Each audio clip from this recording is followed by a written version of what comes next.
വനവാസി പ്രതിഷേധത്തിന് നേരെ പെന്തിക്കോസ് ആക്രമണം. റാന്നി അടിച്ചുപുഴ ഉന്നതിയിലാണ് സംഭവം. വനവാസി ഉന്നതിയിലെ പെന്തിക്കോസ് അധിനിവേശത്തിനെതിരെ പ്രതിഷേധം നടത്തിയ വനവാസികളെ പെന്തിക്കോസ് പ്രവർത്തകർ ആക്രമിക്കുകയായിരുന്നു. സിയോൺ ബ്രദറൻ അസംബ്ലി പ്രവർത്തകരാണ് ആക്രമണം നടത്തിയത്.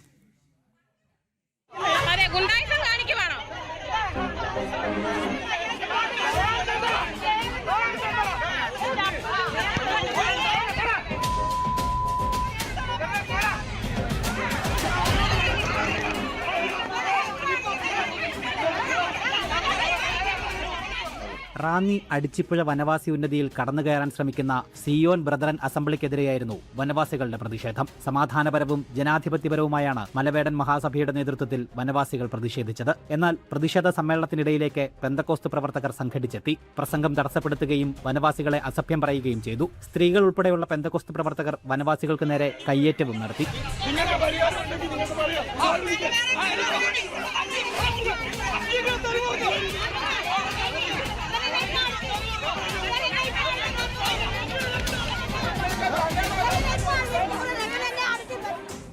അടിച്ചിപ്പുഴ ഉന്നതിയിൽ വ്യാപകമായി ഭൂമി കയ്യേറ്റം, മതപരിവർത്തനം ഉൾപ്പെടെയുള്ള പ്രവർത്തനങ്ങൾ സിയോൺ ബ്രദറൻ അസംബ്ലിയുടെ നേതൃത്വത്തിൽ നടക്കുന്നു എന്നാരോപിച്ചായിരുന്നു മലവേടൻ മഹാസഭയുടെ പ്രതിഷേധം. ഉന്നതിയിൽ മതസ്പർദ്ധ ഉണ്ടാക്കുന്ന പള്ളി പ്രവർത്തനം നിർത്തണമെന്ന് പട്ടികജാതി ഗോത്രവർഗ കമ്മീഷൻ ഉത്തരവിട്ടിരുന്നു. എന്നാൽ ഉത്തരവിന് ശേഷവും പെന്തക്കോസ്ത് പ്രവർത്തകർ പ്രവർത്തനങ്ങൾ തുടർന്നതോടെയാണ് വനവാസികൾ പ്രതിഷേധം നടത്തിയത്.